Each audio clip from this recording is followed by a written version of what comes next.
Welcome back, everyone. Thank you for tuning in with listening and watching to the show right now. Today is actually going to be a very interesting conversation. I'm here with a guest, Hawa Bah, and I've had some great conversations with Hawa in the past when it comes to business. Now, Hawa, she's originally from Mali in West Africa. She moved here to the United States when she was 12 years old, and she actually has her own financial services company called New Horizons LLC, where she specializes with credit repair, tax preparation, and also bookkeeping. And we're going to get into all of that throughout this episode. But before we get into our discussion, welcome, Howell. I'm glad that you're here. Hi, I'm glad to be here. I'm excited. Me too. Me too. So to get this conversation started, can you share with the audience your background and how your experiences have prepared you for what you're doing today in business? Yeah, absolutely. So, my name is Hawa. I live in Cincinnati, Ohio. I studied business management and accounting. But interestingly enough, that's not what my career was in. I actually got a career in HR. But when it comes to taxes, I've always been fascinated with like how it works. So for years, I've been filing my friends and family taxes. So I decided to get a job and learn more about accounting and get my experiences up there. So after years, I just decided to take the experiences I've learned on the job and start my own company and providing accounting services. So my biggest goal was to bring the knowledge I've gained and the experience I've gained back to our people. Because when you think about taxes, it's one of our biggest expenses living in America. Mm-hmm. So just being able to provide strategies to small business owners, especially who may not be well versed in that. So I started creating videos and TikToks or Instagram to kind of break complex topics and make it easy to understand and just give tips and things like that on Instagram. And when it comes to credit, interestingly enough, I actually ruined my credit a few Mm-hmm. years ago because no one taught me these things. I didn't learn about credit at home. I didn't learn Mm-hmm. about it in school. So I was just swiping those credit cards and found myself in debt and had to Mm-hmm. figure out how to get out of that situation. So I improved my credit from like a low 540s to a 740 in just 5 or 6 months. So I've learned a lot, and life was different after that. So I started helping friends and family, and then they started referring their friends, and then it just kind of became a business from there. So. I love that because I think that, like you said, within our community, when it comes to taxes, those conversations, with how having, especially for entrepreneurs and business owners, really having the ability to save on taxes and being aware of different tax deductions that you can get. It's not a prevalent conversation. And also with credit, I can relate as well. I would say in my early 20s, I'm 27 now, but in my early 20s, I really got in the habit of just racking up debt as well when it came to credit cards. And I was the type of person where I would get the Macy credit card, the Nordstrom's credit cards. We're going Yeah. to getting clothing and not realizing that, at the early age, I really didn't understand that if you don't have it, you shouldn't be using your credit for it. You want to make sure that it's something you can pay off. And I got in that, hamster wheel where I kind of was just working just to pay off the debt that I accumulated, and then will continue to keep in the same cycle of using it over and over again. So I think that it is definitely an education thing for African Americans, where you need to know the right discipline when it comes to using credit cards and not getting caught in that cycle.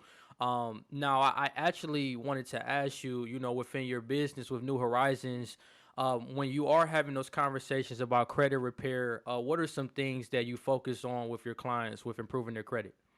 Yeah, absolutely. So we start with the free consultation where we go over the program, we go over their current credit report. So I have them pull their credit report so we can discuss it during the consultation.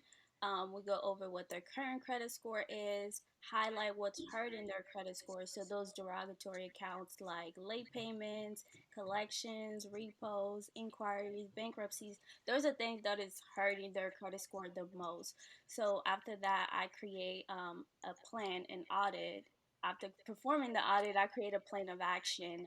We start with focusing with the accounts from the most recent 24 months because those hold the most weight. So we start with creating a plan on how we're going to get those accounts deleted. So I personally use the Fair Credit Reporting Act to challenge those accounts. So, for those of you who do not know what the Fair Credit Reporting Act is, it's a law that was enacted back in 1970 by Congress to protect us, the consumers, from unfair credit reporting act. So it's a law that focuses on credit reporting agencies to protect us, to make sure that Equifax, Experian, TransUnion, and all the other credit bureaus are reporting accurate information on our credit report. So basically, from the perspective of getting items deleted from your credit report by using this law, is that everything on your credit report has to be 100% accurate. So this includes your positive accounts, it includes your derogatory accounts, and it also gives you, the consumer, the right to challenge those accounts. So if you see something on your credit report that you do not agree with, or you want more explanation on, you can challenge it with the credit bureaus by writing them a dispute letters and asking them for more information, or asking them to delete it if it's not reporting accurately. So that's kind of how I help my clients get deletions, just by leveraging the law in their favor to get those accounts deleted. With my credit repair program, I also help them build credit. So we go over what makes up a credit score, because it's one thing to get the items deleted, but you also have to have a good balance of positive accounts reporting on your credit report. So this includes keeping your credit utilization low. This includes getting a credit card if you don't have one. So just creating strategies to help them also build credit as well. Yeah, no, that's a great explanation. And I think with the dispute letters, a lot of people don't understand that with the Fair Credit Reporting Act, it's actually an act that's in our favor, to Hmm. be able to challenge those accounts if you have anything that was inaccurately reported with your credit report. So I think that you really got to take advantage of what's available to you. And it's great to see that you have those different strategies in place to help clients with improving their credit. Now, I did want to get into trade lines. I've heard the term before. I would say within the last 3 years is when I first heard about trade lines, and there's a lot of things that go into it, both that are legal and illegal. But Hmm. I wanted to get your perspective since you are in the industry. Do you think trade lines are a good strategy to boosting credit? So we first want to define what a trade line is. So a trade Hmm. line is simple. It's basically an account that's reporting on your credit report. So let's say you have a credit card account with American Express. That card being reported on your credit report is a trade line. So Hmm. as far as, is it a great strategy to boost your credit score? Absolutely. I actually advise my clients to use it, because basically how it works is you get to piggyback off of someone else's good payment history. So let's Hmm. say you turned 18, you don't have any credit history, or even if you're older, and you know a family member or a friend, I recommend family member, Hmm. that has a good credit score and they have a credit card that is in good standing. So by good standing, you want to look at, they have no late payments. You want to look at how they're using their credit card. So keeping the balances low, keeping the credit utilization below 30%. And Hmm. if that person is willing to call their credit card company and add you as an authorized user on their credit card, this is a great strategy because, like I said, you get to piggyback off of their good payment history. So if that person had the account for 5 years, all the 5 years of on time payment is going to transfer to your credit report, giving you a trade line of 5 years of payment history, which can boost your credit score up to 100 points.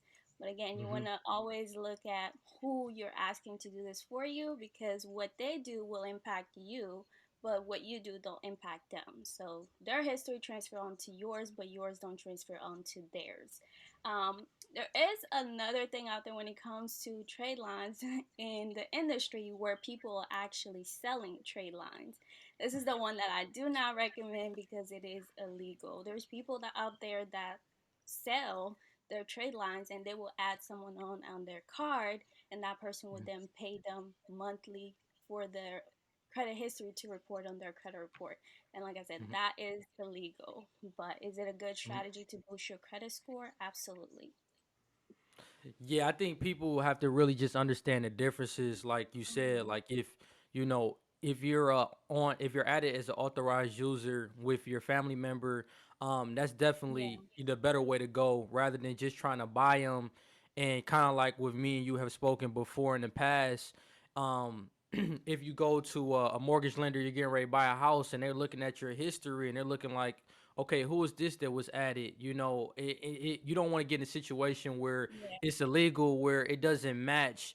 Your payment history is just showing someone completely different that may not be related to you. Mhm. So you don't want to get kind of caught in that. So I definitely think doing it the legal way is the better way to go. But it's definitely a great strategy that I thinking when I eventually do have kids, having them as an authorized user. And that's actually what my dad did for me. So I think it's a great strategy. Now, I did want to talk about like with credit utilization, um, like for someone out there that doesn't know how to actually um, calculate their credit utilization, like how exactly do they do that? Like, is there like a formula? Like, what are they looking at when they're doing their credit utilization for someone that Yeah. may not know? Yeah, so your credit utilization is basically what your credit card limit is versus what you're using from that available credit line limit. Let's say you have two credit cards and the limit on both card is $2,000. You're going to add up what you're using from the first card and what you're using from the second card. Let's say it's 250 and 250. And now Hmm. your credit utilization is at, wait, where's my math?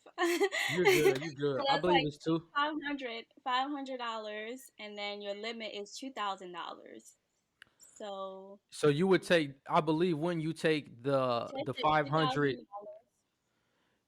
I believe you would take the 500. You would take your balance and you would divide it by what the credit line is of $1,000, and then you would times that by 100, which would be 50%. That's if you Exactly. had a $500 balance on $1,000 limit. With Yeah. so I guess that's probably one of the strategies. I mean, one of the formulas to use to Yeah, but if you look. have one credit card, for example, and that limit is $1,000, and Mhm. you've used $500 from that $1,000, your credit utilization is at 50%, which Mhm. is pretty high. So, Mhm. if the same example, if your credit utilization is $1,000, you use $900, your credit utilization is at 90%. 90%. So the closer you get to your available line of credit limit, the lower your credit score will be. Lenders Mhm. like to see that you have available credit to you, but they don't want to see you using that available credit, if that Mhm. makes sense. No, it does. So a good rule of thumb is to keep it below 30%. Mhm. I personally recommend keeping it below 10%, especially if you're still building credit. Mhm. 30% doesn't hurt you, it doesn't help you, it's just kind of at that comfortable stage. But this is good for people that already have good credit. But if you're Mhm. in the beginning stage and you're trying to really improve your credit score, definitely keep it under 10%. Yeah, so that's like if you had $1,000 credit limit, you wouldn't want to go over $100 on that card just to kind of stay below that 10% or at 10%. So, I definitely agree. I was reading too online that I believe 35% um of your credit is affected by the payment history. So kind of like what you were mentioning before about, if you're being added as an authorized user on someone else's account, if they have a good track of a payment history of, let's just say, 3 to 5 years, that really can work in your favor. If you're being added as an authorized user with a family member. So I think the payment history, like you mentioned, is just as important as the credit utilization. um, Now when it comes to just paying debt, whether it's credit cards, paying them in full or paying them on time. How important is it to pay attention to like the due dates, the closing dates, and the reporting dates to monitor your credit? That's a great question. So that's actually very, very important, especially on your credit cards. You want to always Hmm. know your due date, which is basically when you need to make at least the minimum payment to avoid fees and late payments. You also want to know your reporting date. This is Yeah. when the credit card company is reporting your balance to the credit bureaus. What's good about this, you're able to kind of manipulate your credit report to report what it is that you wanted to report. So Hmm. let's say you paid your credit card bill on the 5th, and you know your credit reporting date is on the 7th. So you need to know that by the 7th, you need to pay down your balance to below 10% so that it can Hmm. report to the credit reporting agencies as 10% for your credit utilization for that month. So it's very important to know the due dates, and a great way to find out is to look at your credit card statement, or you can call the company and ask them, and they'll be able to provide you with that date. Yeah, I've actually done the strategy before, like called I only have like one credit card now, but at the point where I was paying down on my credit cards, I was making sure that I was getting the reporting dates, and I would make sure that after I paid on the due date, if there were any balances I wanted to pay in full or to even pay down in general, I would make sure to pay them before it was reported. So paying it they on the closing date, so that way when it reports to the credit bureaus is showing my lowest balance, which is good because it's going to show that your credit utilization is a lot lower than what it was probably the previous month. So that can help with improving the credit as well. Now I kind of wanted to transition the conversation from credit and really talk about uh just tax preparation. Now me and you have talked about this on Instagram, but can you kind of explain the misconceptions of an LLC? Yeah, I feel like there's so many. And Hmm. lately, since the pandemic started, it's like LLC everywhere on social media. Get an LLC, get an LLC, which is great. I love that Yeah. we're promoting entrepreneurship, ownership, which is great. Mhm. But it's important to do your research before Mhm. you select a business entity. So a Mhm. popular one that I see is everyone saying everyone should be an LLC, which Mhm. is not always the best entity for everyone, right? So your Mhm. entity that you start with does influence everything from how your personal assets are at risk, the liability, that your business comes with, and your ability to raise capital if for your business, and also most importantly how you are taxed. So Mhm. I always recommend before you select an entity, you should speak with an accountant who is able to sit down with you and just go over your business goals, review your numbers, and see if that specific entity is the best entity for you. Um, Another popular myth that I see is that an LLC saves you on taxes. This Mhm. is partially true. So, the Mhm. purpose of an LLC is not necessarily to provide you with tax write offs, it's to Mhm. protect your personal assets in case of litigation. An LLC is a legal entity, it's not a tax entity. So, Mhm. a legal entity is strictly at your state level, and it's basically how you want your assets to be protected. The IRS don't even recognize an LLC, so you can't go to the IRS and say, "Okay, I'm an LLC, tax me as an LLC," because an LLC Mhm. is not a tax entity; it's a legal Mhm. entity to just protect your assets.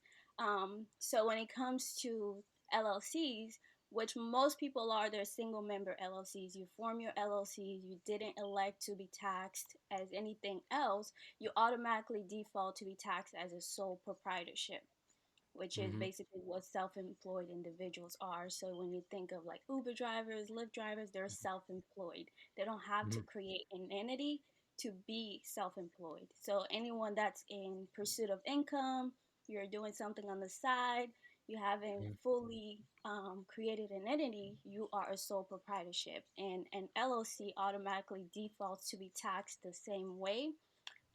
But as your business grows, that's when you start having those tax benefits because you have the option to elect to be taxed as an S corp, a C corp, because LLCs are very great because they're so flexible. Hmm. You as the business owner, you can choose how you want to be taxed. But with Hmm. everything, I always recommend speaking with a professional who can give you the best guidance for your specific business when it comes to that. Yeah, and I believe that's wise to definitely seek an accountant or any type of financial advisor to determine, if it's the best strategy when it comes to that. And I think when you first told me about, how it's not recognized at the IRS level. That was new for me. I thought that it was recognized, both on the IRS and the state level, but it's really the state level in Mm, case you were to be sued. So I really think it depends on a person's business goals. If they're looking to want to build business credit, if they are, wanting to make sure that their personal assets and their liabilities are separated. It definitely is great to go with an LLC, but it's not necessarily necessary when starting out with building a side hustle or a business. You can start as a sole proprietorship or even a DBA, which that was another thing I wanted to talk on with the doing business as. Can you kind of talk on that a little bit as well? Yeah, absolutely. So, depending on what state you're living, there's different ways to do this. You can do business as yourself. So, this will be the self employed individual. Again, Uber drivers or someone that just realized during the pandemic, oh, I am good at writing resumes, so I'm going to offer this as a service. They Hmm. didn't create an entity, they're just themselves, they're doing business as themselves. So, Hmm. therefore, there's sole proprietorship. So this person can decide to create a DBA. This is basically doing business as under your personal name. So you would just go to your Secretary of State website and just create a DBA under your name. And this is basically how your business is called. You're naming your business, essentially giving it a different name than your name, but you will still be a sole proprietorship, which is nothing wrong with starting as a sole proprietorship. Hmm. You are able to take advantage of the same exact tax breaks that some of the people with LLCs and S corps Hmm. and C corps are able to take advantage of. So, for Hmm. example, for startup costs, the IRS lets you deduct $5,000 as a new entrepreneur, whether you're generating revenue or not. So, this Hmm. can be a great opportunity if you're just starting out on a new side hustle. You may need a laptop. You may need um, I don't know, office supplies. You may Nice. need a printer for Hmm. the side hustle that you're service that you're providing. And the IRS actually lets you write it off on your taxes. And you don't have to have an entity to do that. You just Hmm. have to have good bookkeeping and be able to prove those deductions. And it has to make sense. It has to be for your business. So ordinary and necessary for your business. So yes. So with the startup cost of the 5,000, Mhm. is that for a person that's let's say this their first year being an entrepreneur? When they go to file taxes the following year, as long as they have effective bookkeeping, they can be able to get it written off up to $5,000 if it's being used for business expenses. That's right. Absolutely. That's good. IRS actually lets you take a loss on your Yeah, business for up to 3 years before they consider a hobby. So that that's good. means that within your first 3 years in business, your business doesn't have to be profitable Hmm. for you to take advantage of tax breaks. Now, after 3 years, if you keep, not generating income in your business, then the IRS is going to look at you like, is this a business or a hobby? Hmm. So, but to answer your question, you are able to take tax deductions as a sole proprietorship your first year in business, even if you're not generating income.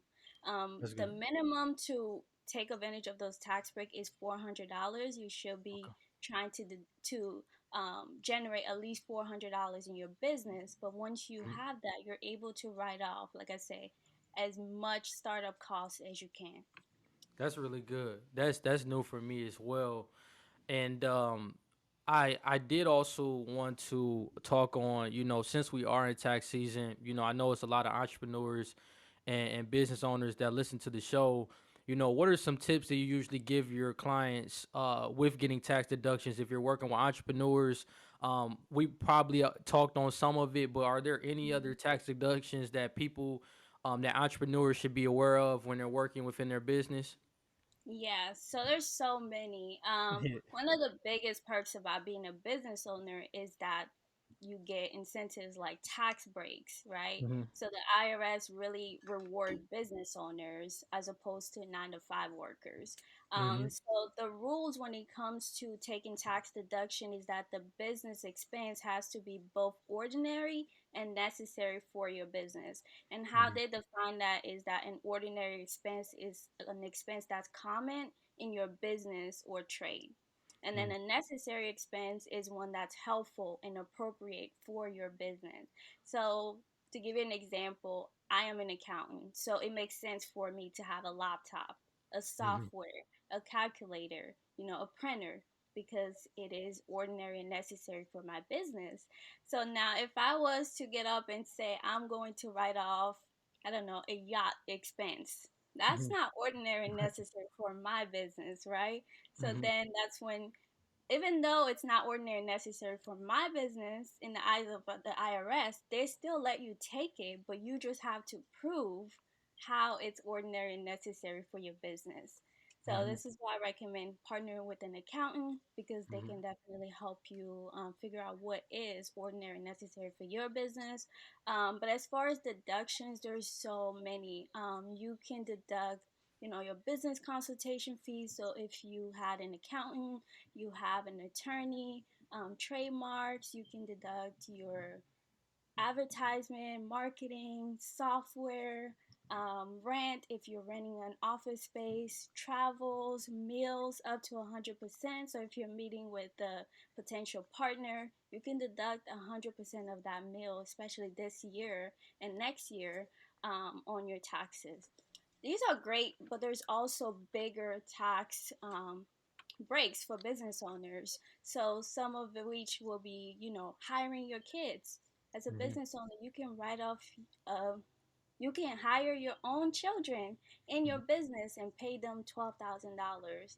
And that $12,000 is tax deductible to Deductible. you, but they don't have to pay any taxes on Crazy. that. So there's a lot more strategies out there. So I always recommend, especially if your business is profitable, to have something like tax planning in your business so that you're able to be proactive and save taxes throughout the year by meeting with an accountant who can think of these different strategies for you, and create a plan for the entire year and not just waiting until it's time to file your taxes, because by that time you're kind of limited as far as what you can do. True. But if you have tax planning at the beginning of the year, you're able to have a plan for the whole year to take advantage of tax breaks.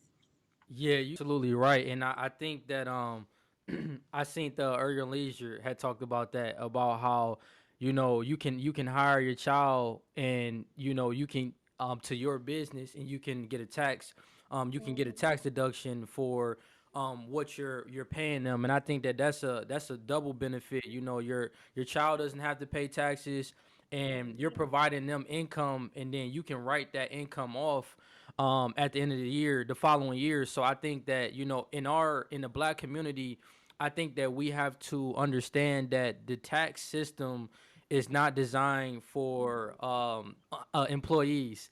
It's Yeah. it's designed for entrepreneurs and business owners. And when you get on that other side of the playing field, it's a game changer, because when I learned about all the stuff you could get tax deductions on, I'm like, man, I've been playing the wrong game.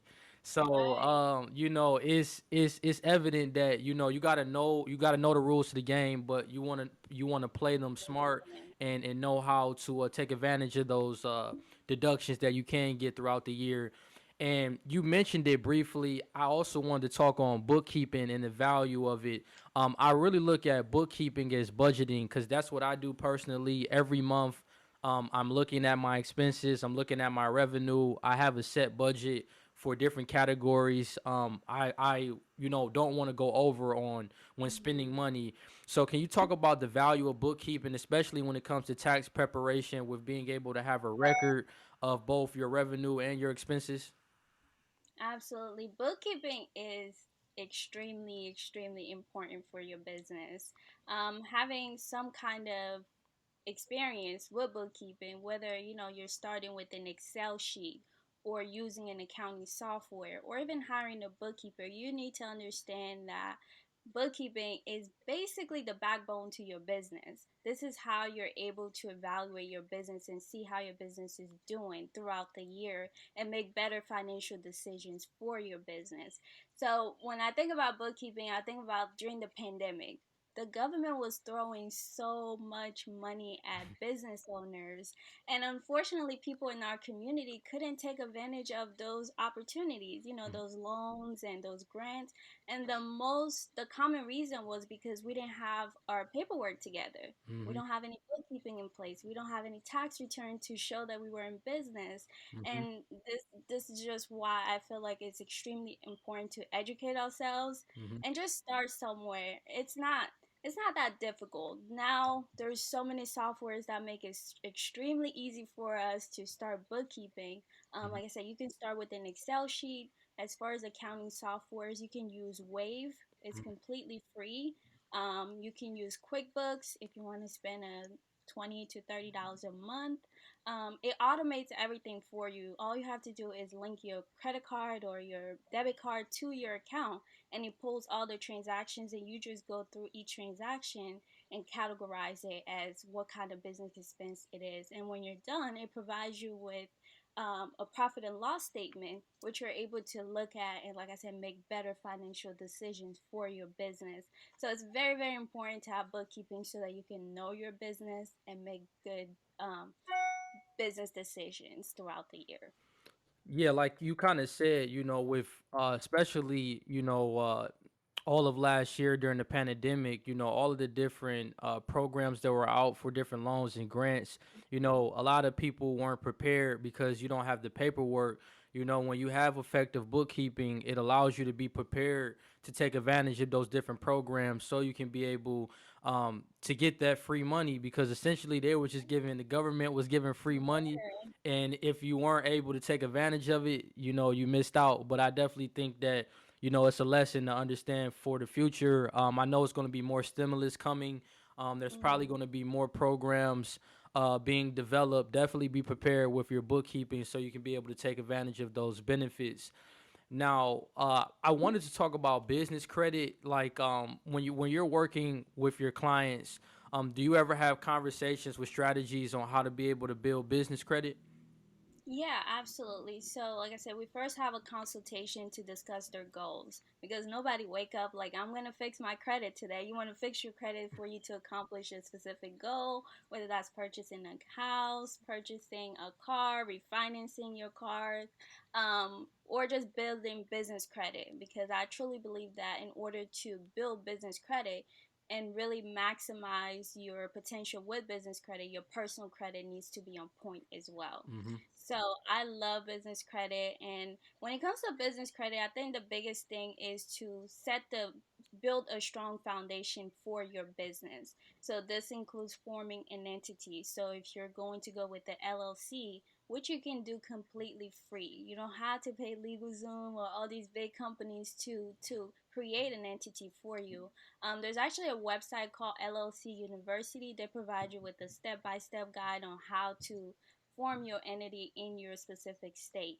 The next thing you're going to do is get an EIN number. This is Mm-hmm. also completely free on irs.gov. You don't have to pay anyone to get your EIN number. Then you're going to take those two documents. So once you form your LLC and get your EIN, you're going to open a business bank account. And you're going to start bookkeeping right away because, like we discussed, it's extremely important to separate your business from your personal. Because when you start a business, it's like your baby, right? Mm-hmm. It's like Yeah. a separate person from you. So the IRS want you to separate it completely. So you shouldn't be commingling your funds. You should have one account designated strictly for business purposes. And when you take those two documents together, you can open a business bank account with just those two documents. And then the next thing you're going to do is get a DUNS number. I don't Mm-hmm. know if you've ever heard of a DUNS number, but it's basically like a number that it's a trying to think. It's a company, and they Mm-hmm. include all of your business information. So your Mm-hmm. company name, address, your score, your ratings, and this is also something you can get completely free on dnb.com. And then from there, you just want to start building business credit. There's a few ways to go about building business credit. If you have good personal credit, you can just go and, get it and make yourself a personal guarantee on that, which I don't recommend, Mm-hmm. because you don't want to be responsible for your business's debt also. Mm-hmm. Another option, if you don't have good credit, is you can get a secure business credit card. The same way you can Mm-hmm. get a personal business credit card, you can get a business secure card. This is where you put a deposit down in exchange for a business credit card. Another way is you can start building business credit with vendor accounts. So, this is where you can place an order with the company. So there's a few out there. I'll give you four. There's like Uline, there's Quill, there's Granger, there's Soma Office. These are companies that already provide you with things that you need for your business. So, like paper, pen. They even sell paper towels, things that you can use. Yeah. So you basically placing an order with them, and then within 30 days, they send you an invoice, and you pay that invoice, and they report that on your business credit report. So that's one way to build business credit completely separate from your personal credit, because they don't need your social security. You can just use your DUNS number to build business credit that way, and then just kind of work your way up from there. Get next net 60 accounts and then net 90 accounts, until you get to where you want to go. But I highly recommend getting your personal credit mm, right, so that Right. you can kind of speed up the process. And get the things you want to do, because you can do a lot with business credit. You can purchase a house, you can Mm-hmm. purchase a car, lease a car with your business name. So there's a lot Mm-hmm. of opportunities with business credit for sure. Yeah, I think you hit an important point when you said the foundation. You want to make sure your personal credit is very good. You have a great credit payment history. You're making sure that your credit utilization is below the 20%, 10% at the best, just to make sure that you will be able to get the business credit that you're going to need. So I think the foundation is important. I'm definitely going to check those sites out because that was my first time hearing about the thumbs. It's called a thumbs number. Am I saying that A right? DUNS. Yeah, you No. got it. It's a DUNS number. It's basically the number you use to start building business credit. So it's And not it's like a like, EI. It's not like an EIN number. It's separate from no. that. Okay. So you need Okay. an EIN number. You also need a DUNS number for business credit. And Oh, basically, okay. people can go on dnb.com and they can look up your business. They can see Mhm. what your business credit score is. It's different because your personal credit, it's no one can see your personal credit. But when it Mhm. comes to business, they can go on dnb.com and actually look up your business history, as far as how you're utilizing your business credit. And it's Mhm. nationwide. It's not just for the US. So every country use DMB. So Mhm. yes, that is definitely a number that you want to have. And like I say, it's free. We don't want to Yeah. pay anyone for anything. I think it's time for us to learn how to do these things and really Yeah. understand why they're important. And like Important. I said, it's very easy. Um, Internet is an amazing place nowadays. You could do Yep. anything you want to do. You can. I mean, that's why we're providing this content just to educate the audience and really give them guidance when it comes to Mhm. just tax preparation, credit repair, bookkeeping. All of these are necessary conversations to be able to be Yeah. successful in business. Now, as we're coming to a close, I kind of wanted to talk about credit as far as I listened to Dave Ramsey. I'm sure you listen to him as well, and it's funny every time I hear his approach when he's like, no credit cards, you don't need a credit score. And I want to get your perspective on that mindset that he kind of has when it comes to that. Like, how do you feel like when someone says you don't necessarily need a credit score to win financially? Like what is your mindset when you hear certain things like that? Yeah, so I'm a huge Dave Ramsey fan. I agree with a lot of things that he said, but Me when it too. comes to credit is the one thing I disagree with, Yeah. right? I think it is true. If you're able to live a completely debt-free life, it's Hmm. the better option, right? But let's be honest. we don't Yeah. come from money, Yep. right? Our Fact. parents didn't hand us a business or money, so we kind of have to rely on credit in some way, shape, or form, whether it's to finance our first car or Mhm. finance a house. You kind of need credit. And not Mhm. only that, but you need credit. These days, there's companies that will check your credit before they hire you. Yeah. Yeah. Before you get an apartment, before you get insurance, they will check your credit score to see what kind of, you know, um, I don't know, to see how you are Mhm. with your finances before Finances. they actually lend you credit. So I think for me, for us, I don't think it's an option not to care about our credit. Mhm. As far as does it tell how you are as a consumer, I Yeah. definitely agree. Re- I do think that your credit score tells a story about you, Yep. whether it's good or bad. So when you look at your credit, you can see, okay, you've made these financial decisions in the past, and this is what you need to not do so that you don't repeat the same mistake. Or you can look at it and just look at it and be proud of yourself, because it Mhm. takes a lot of discipline to have good credit, and it Mhm. takes even more discipline to keep good credit. So Mhm. I do think that building credit is great. Maintaining credit is even harder, right? It is. So I do think that there's a difference between bad debt and good debt, and Mhm. all of that comes down to you as an individual and Mhm. understanding how you are with your personal finances, and that will determine whether credit is good for you or not. But I do Yeah. definitely think that credit is a great way to build wealth, for Yeah, sure. no, I agree. I with Dave Ramsey, there's some topics I agree on, and then there are some that I disagree with, and you can agree to disagree, with his approach because you don't have to necessarily go with what someone is saying. Everyone's going to have their own opinion on a topic, and I think sometimes when he's talking about that, he's talking to such a broad audience where that may not be the specific scenario for a black family. They may need to use credit to be able to do certain things in their life. And I think, like what you said, it's about the discipline.